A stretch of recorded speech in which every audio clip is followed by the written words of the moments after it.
Welcome to the AI Assistant Training video series. In this video, I am going to show you how to use the blog content section. Go to the left menu and click on blog content. Choose the option of your choice. Now you are on blog content section. You can write any type of AI-powered blog content from here. Just add the document title. About. Choose your language.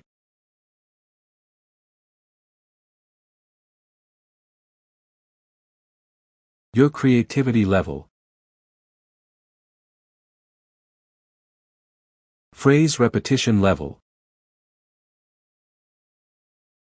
Input presence level.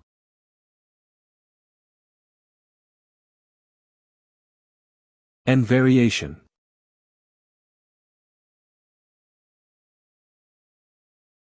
And your content is ready.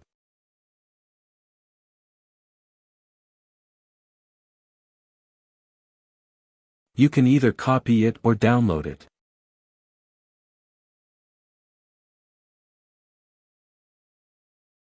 Thanks for watching the video.